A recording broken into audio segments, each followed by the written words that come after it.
Fala galerinha, beleza? Então hoje, sem mais delongas, sem rodeios, vamos direto ao ponto falar sobre icterícia neonatal, um tema muito recorrente também nas provas de gastroped, na sua faculdade, ao longo de sua formação. O professor gosta muito de perguntar, principalmente no internato, algumas questõezinhas sobre icterícia neonatal. Vale a pena vocês conferir aqui nossa abordagem específica para a prova. Então vamos começar conceituando o que é icterícia neonatal, nada mais é do que a elevação de bilirrubina no sangue do recém-nascido. Esse é o conceito básico de uma icterícia neonatal, em que tem um contexto muito amplo. Geralmente, crianças a termo, mais ou menos 60%, costumam se apresentar ictéricas, mas a prematuridade é um fator de risco importante para o surgimento da icterícia neonatal, com cerca de 80% dos prematuros tardios costumam apresentar-se com algum grau de icterícia. A grande maioria ela é fisiológica. Lembre-se que a criança, quando nasce, ela tem muita hemoglobina fetal para ser depurada pelo fígado. De repente, a circulação interhepática aumenta abruptamente e o fígado ainda é imaturo e não consegue dar conta desse tanto de hemoglobina que ele vai ter que depurar. Por causa disso, muitas são degradadas e não tem a bilirrubina conjugada adequadamente no fígado. Um excesso de bilirrubina se formando e pouca fábrica para depurar. Por causa disso, você acumula e surge uma grande quantidade de bilirrubina naquele recém-nascido. A maioria é fisiológica, com o passar do tempo o fígado vai amadurecendo e vai conseguindo depurar adequadamente, essa bilirrubina vai sumindo, tá certo?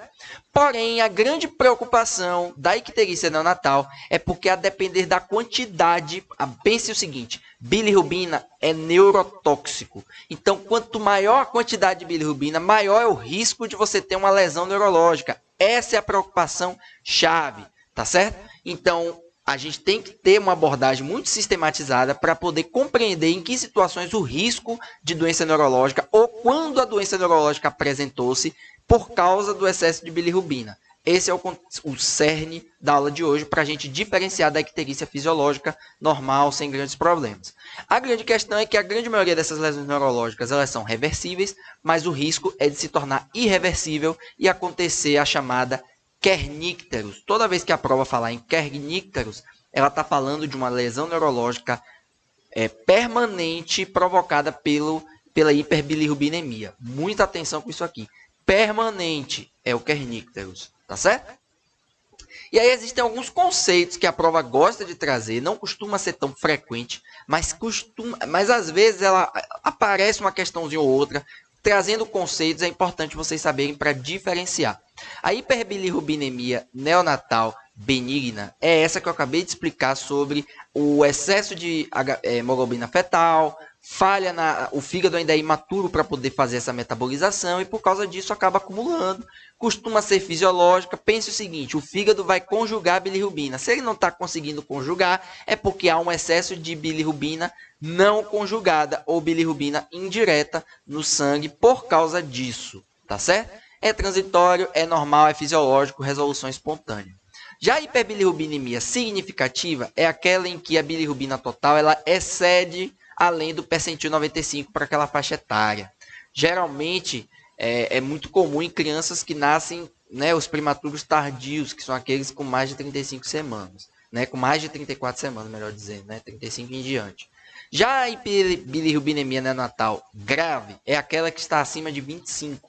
Toda vez que a criança, quando nasce, faz uma bilirrubina total maior que 25, levanta as antenas, suspeita de encefalopatia grave ou risco alto de encefalopatia provocada pela bilirrubina. Por isso, acima de 25 está indicada uma abordagem específica que a gente vai falar no final da aula. Já a hiperbilirrubinemia neonatal extrema é aquela acima de 30. Aqui, meu irmão, não é sinal de alerta, não. Já é sinal vermelho, já é realmente atenção grave, paciente que vai para UTI neonatal por causa disso, tá bom? E o grande problema é quando... O grande problema que a gente está aqui atento, preocupado, é justamente de ocorrer a disfunção neurológica induzida pela bilirrubina, que em inglês a sigla é BIND, né? É um dano provocado pela bilirrubina em excesso, porque ela em excesso atravessa a barreira hematocefálica e vai se ligar ao tecido, provocando lesões inflamatórias agudas. Ela é neurotóxica, a substância, né? E existem alguns fatores de risco para essa disfunção neurológica. Isso aqui, pessoal, se vocês puderem pausar e anotar, é importantíssimo, porque isso aqui as provas gostam de cobrar. Qual desses aqui não é um fator de risco? Aí mostra esses menos algum. Ou então, qual desses aqui é fator de risco? Aí traz um bocado de fator de risco lá e um desses aqui está lá na resposta. Quais são os fatores de risco para lesão neurológica por causa de excesso de bilirrubina? Prematuridade, que eu já falei, vou falar de novo, vou falar até o final da aula ainda, que é uma das principais. Hemólise, óbvio, doença hemolítica vai aumentar abruptamente a carga de bilirrubina a ser metabolizada. Complicações pré-natais ou perinatais também podem favorecer. E a gravidade ou duração da exposição da criança a excesso de bilirrubina. Tá certo? Por isso que a intervenção ela tem que ser imediata. Quanto mais cedo você intervém, menor é o risco dela, caso tenha alguma lesão, desenvolver de forma permanente. E caso não tenha, menor é o risco dela desenvolver. Tá bom? Processo fisiopatológico, vou tentar resumir aqui para vocês entenderem o que acontece com o metabolismo da bilirrubina. Isso aqui é fundamental para vocês conseguirem discernir as hiperbilirrubinemias do tipo direta, do tipo indireta, conjugada, não conjugada. O que é? Vamos tentar resumir aqui para vocês entenderem. Vamos lá, a bilirrubina ela é um produto da degradação do grupo M. O grupo M está onde, pessoal? Está na hemoglobina. A hemoglobina está onde, pessoal? Nas hemácias. Portanto, a bilirrubina é um produto da metabolização, da degradação das hemácias. Lembre-se que as hemácias passam por processos de renovação. Elas são degradadas a cada 180 dias no baço, em outros tecidos linfóides, né? E essa metabolização vai gerar ferro, monóxido de carbono e biliverdina através da hemioxidase. A biliverdina ela é muito tóxica, ela precisa ser convertida em um outro agente menos tóxico. Aí entra a biliverdina redutase para transformá-la em bilirrubina. Só que ela está menos tóxica, mas ela ainda não é solúvel adequadamente. Ela precisa se associar a alguma coisa, que essa coisa é a albumina, para circular pelo sangue. É uma medida provisória, mas mesmo ela associada à albumina, ela ainda não é conjugada. Essa bilirrubina recém-produzida, vinda da biliverdina, que vai circular pelo sangue depois de vir do metabolismo do grupo M, é a bilirrubina não conjugada, que na análise laboratorial é a bilirrubina do tipo indireta, tá bom?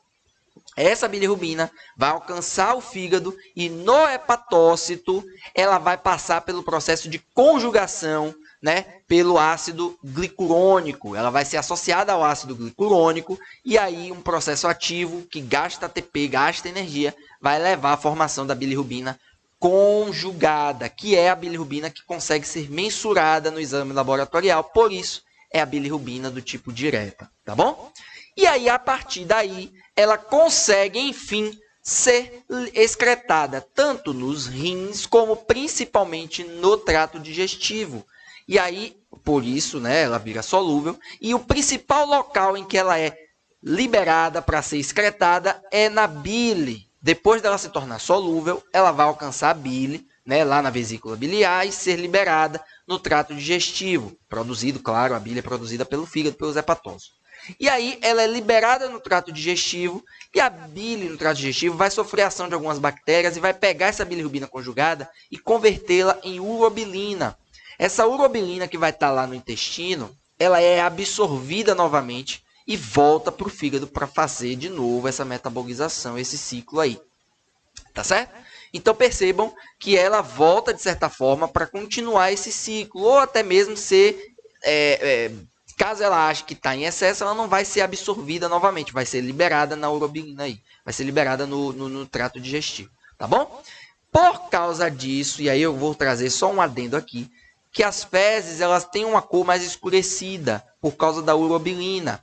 Quando há doenças obstrutivas em que você não tem a saída de bile, né, da vesícula biliar, das vias biliares, você não libera bile no trato digestivo, você não vai ter urobilina. Se não tiver urobilina, as fezes ficam muito claras, muito pálidas. Daí vem a chamada acolia fecal, que é um sintoma de doença colestática, ou seja, de obstrução de via biliar que a bile não consegue sair no trato digestivo. Tá bom? Então eu já estou dando aqui algumas pistas de algumas coisas que a gente vai falar logo mais, tá bom? Então, a gente daí consegue discernir 3 grandes grupos, se assim eu posso dizer. O primeiro grupo é a hiperbilirrubinemia neonatal benigna, que é aquele processo que eu falei lá atrás, que você tem um excesso de hemácias fetais, de HB fetal para ser depurado, e aí o fígado ainda é imaturo, e por isso vai ter excesso de bilirrubina não conjugada, que é bilirrubina indireta, tá bom? Lembrando que isso é um processo benigno, é um processo transitório que 7 a 9 dias, geralmente 1 a 2 semanas, se resolve. O pico da doença, da hiperbilirrubinemia, chega a ser 3 a 4 dias, mas depois disso vai se resolvendo espontaneamente. A preocupação nossa é apenas quando há um excesso de bilirrubina, acima de 25, que aí você pode precisar de uma abordagem mais específica. Já a hiperbilirrubina neonatal significativa é quando há uma situação em que você tem um aumento além do normal. Pô, eu já ia ter uma fisiológica ali, poderia ter uma fisiológica, mas alguma coisa está fazendo aumentar demais essa bilirrubina. O que é essa coisa? Ou uma doença hemolítica que aumenta a produção, ou seja, doença hemolítica é quando você tem muita hemólise, né, lise de hemácias em um evento cadeia, e por isso você tem um excesso de lise de hemácia, um excesso de grupo M para metabolizar, e o fígado, mesmo maduro, ele tem uma dificuldade maior, e aí ele não consegue metabolizar adequadamente, por isso excede a quantidade de bilirrubina, por isso faz uma hiperbilirrubinemia acima do normal. Queda de depuração por distúrbios de conjugação, problemas hepáticos, que aí a gente vai aprofundar quais são os principais que caem em prova, ou um aumento da circulação enterohepática por uma motilidade prejudicada aí, que pode favorecer, né, a obstrução de via biliar, etc. e tal. Então vamos tentar falar desses 3 principais grupos aqui. O aumento da produção de bilirrubina vem basicamente de doenças hemolíticas, é o grande representante das causas por aumento de produção. E que doenças hemolíticas eu estou falando? A principal, de longe, a mais comum, a que mais cai em prova e que eu preciso que vocês saiam dessa aula sabendo, é a incompatibilidade ABO-RH. Então, incompatibilidade sanguínea materno-fetal é a principal causadora de distúrbio hemolítico que leva a hipericterícia neonatal patológica, digamos assim, né? Que não é de causa fisiológica benigna. É a principal causadora, portanto, na maioria das vezes, quando a criança apresenta uma hiperbilirrubinemia patológica, a primeira coisa que se pensa é incompatibilidade sanguínea. Pensem nisso, é a principal causadora da aumento de produção. Pode ter ainda defeito de membrana, defeito enzimático como a deficiência de G6PD, sepse, policitemia, macrosomia, mães com diabetes tipo 2, né, prévia, podem provocar também um aumento da produção, mas a principal aqui, marcante, é a incompatibilidade ABO-RH, é a que preciso que vocês gravem. E lembrando mais uma vez, se você tem excesso de lise de hemácia e uma fábrica ineficiente, ou que não consegue dar conta, você tem excesso de bilirrubina do tipo indireta. Portanto, é a principal causa de hiperbilirrubinemia do tipo indireta no recém-nascido. Tá bom? O segundo grupo é a falha na depuração, ou seja, você até tem uma quantidade razoável para depurar, não é nada demais, mas a fábrica, o fígado, ele não está conseguindo dar conta sozinho. E quais são as causadoras dessa falha do fígado em depurar adequadamente? A primeira delas é a síndrome de Crigler-Najjar. Eu preciso que vocês gravem, eu vou tentar explicar resumidamente as 3 principais síndromes, porque elas têm uma importância nas provas, porque às vezes cai muita pegadinha. A síndrome de Crigler-Najjar é uma falha na atividade da enzima que faz a conjugação da bilirrubina. E aí existem 2 tipos de Crigler-Najjar. Tem o tipo 1, que é mais grave, que é quando ela não funciona de jeito nenhum.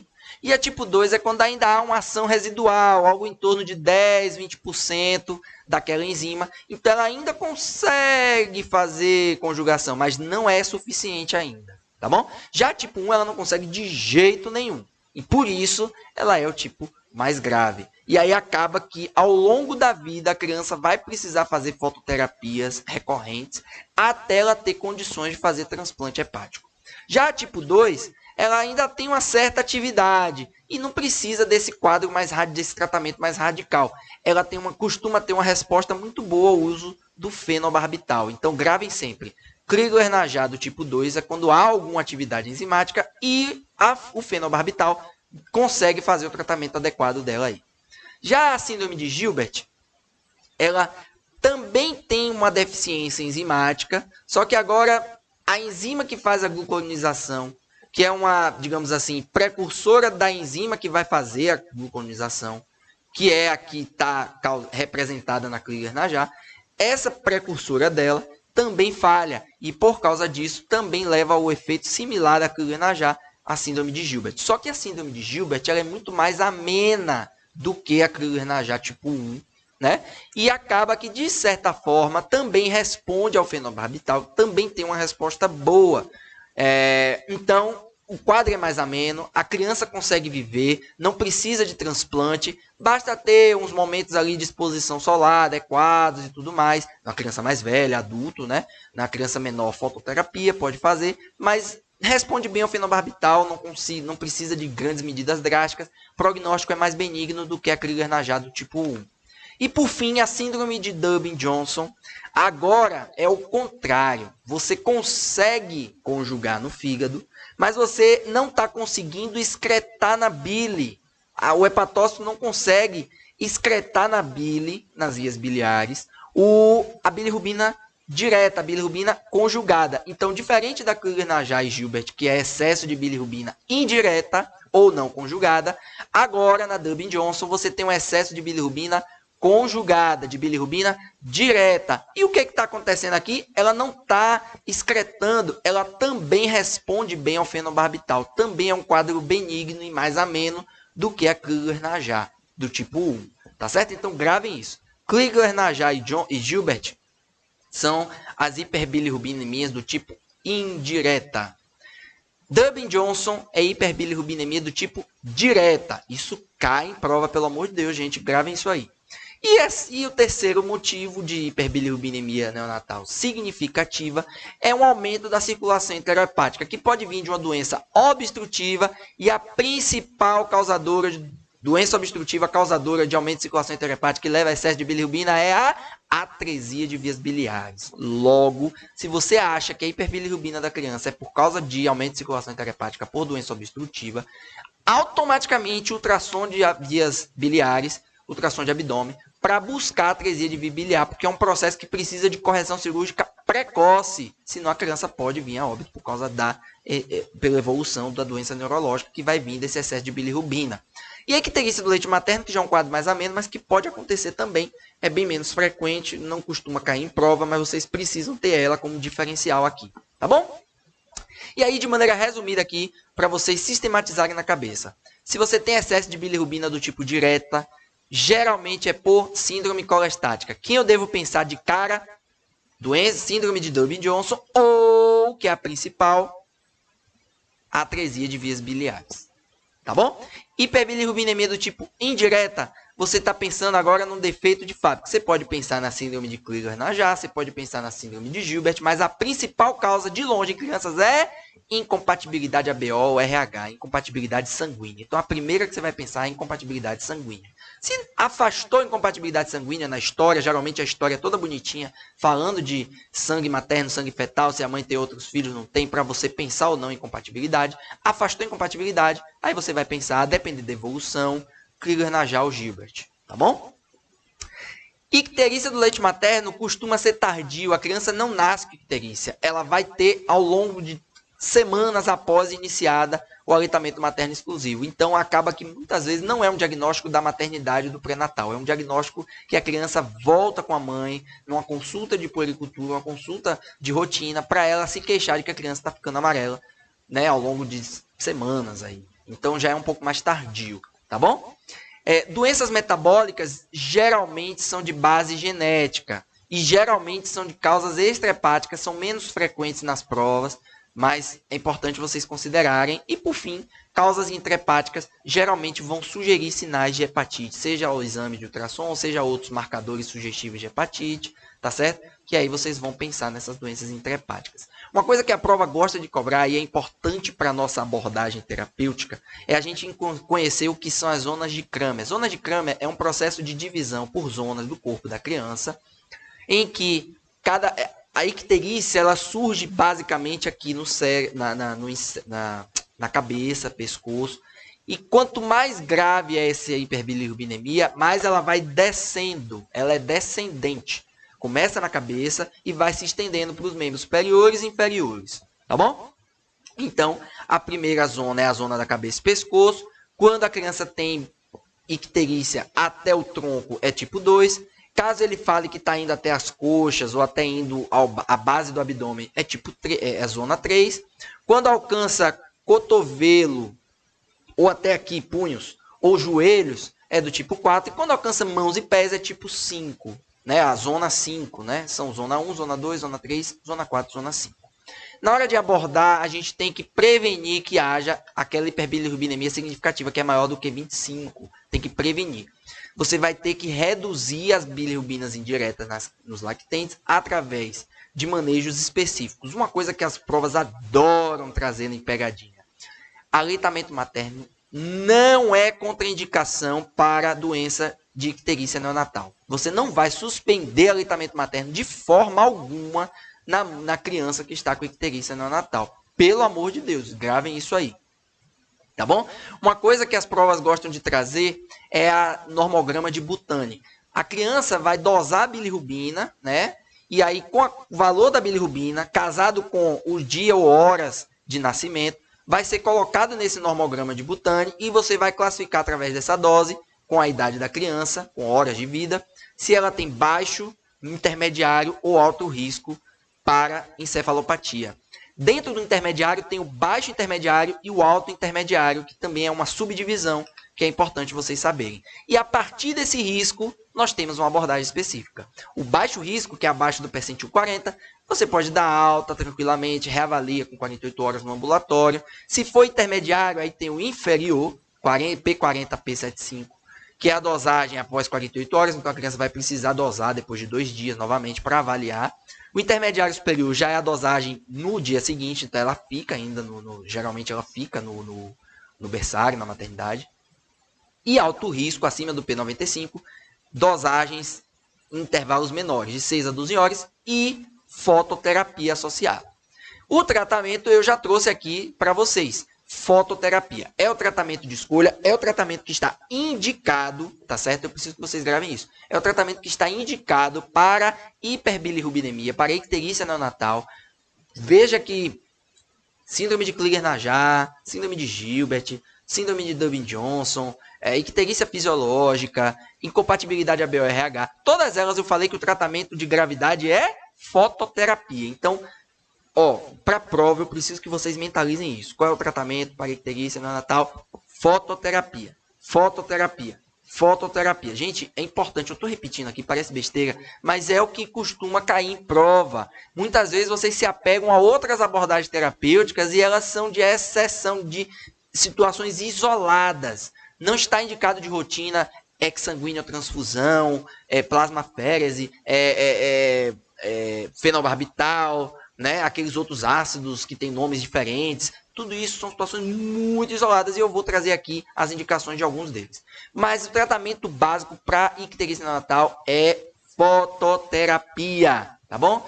É a mais utilizada, é a mais recomendada, é a que tem melhores resultados e geralmente já é feito ou no alojamento conjunto ou na UTI neonatal, dependendo da gravidade da criança. A fototerapia não contraindica aleitamento materno exclusivo, ou seja, a criança continua no aleitamento materno. Quando ela não estiver no peito da mãe, ela fica no berço dela com a fototerapia, tá bom? O objetivo da fototerapia é quebrar as moléculas de bilirrubina para facilitar a absorção e diminuir os níveis sanguíneos de bilirrubina para facilitar a excreção e diminuir o risco de doença neurológica. Quais são as indicações? Caso a criança com 24 horas de vida tenha uma bilirrubina maior que 12, com 2 dias maior que 15 ou 72 horas maior que 18, são as indicações formais de fototerapia.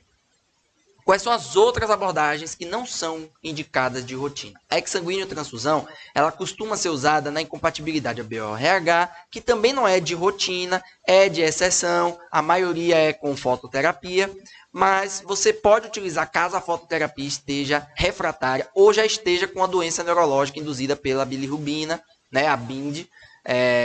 Você pode fazer exsanguíneo, mas também não é de rotina. Tá bom? Imunoglobulina não tem resultado e fenobarbital são situações isoladas. Veja que eu só falei em 3 situações, em 2 situações, melhor dizendo, do uso do fenobarbital, que foi a síndrome de Gilbert, 3, né? Síndrome de Gilbert, Crigler-Najjar tipo 2 e Dubin-Johnson, as síndromes por excesso, por falha na ação dos hepatócitos, tá certo? É quando está indicado o fenobarbital. Fora isso, não está indicado o fenobarbital. E as situações específicas, aí a gente vai lembrar icterícia do leite materno, né, que basicamente você observa, aumenta a frequência de mamada para que a criança se acostume, se habitue com o leite materno e possa resolver espontaneamente, sem grandes problemas. Doenças obstrutivas, como a atresia de via biliar, é igual à cirurgia. Claro, você precisa diagnosticar, por isso o ultrassom, mas uma vez diagnosticado é sinônimo de cirurgia, inclusive precoce, né? E uma pegadinha de prova para poder fechar com chave de ouro aqui. Muitas provas gostam de trazer como pegadinha que a criança pode fazer banho de sol, que é igual à fototerapia. Olha, pessoal, não é. Eu vou repetir aqui. Não é igual. Banho de sol não é igual à fototerapia nas crianças. Icterícia neonatal é sinônimo de fototerapia. Banho de sol não é eficaz e ainda aumenta o risco de câncer de pele nas crianças. Portanto, não é indicado banho de sol. Eu vou repetir. Banho de sol não é igual à fototerapia. Fototerapia é superior ao banho de sol e não tem os riscos que o banho de sol tem. Portanto, não é indicado banho de sol. Caso tenha uma proposição na sua prova, você já gravou isso aqui, você com certeza não vai marcar isso aí, hein? Fique ligado, tá bom? É recomendado que o banho de sol seja feito a partir de 6 meses e quanto mais velha a criança for, maior é a possibilidade do uso de banho de sol. Mas menor que 6 meses, de jeito nenhum, é proibido. Tá bom, galera? Então, eu espero que com essa aula vocês consigam fazer uma prova boa de icterícia neonatal e que possa ter ajudado aí na compreensão dos processos da bilirrubina, que facilite o raciocínio de vocês. Tá bom, galera? É isso aí. Um grande abraço.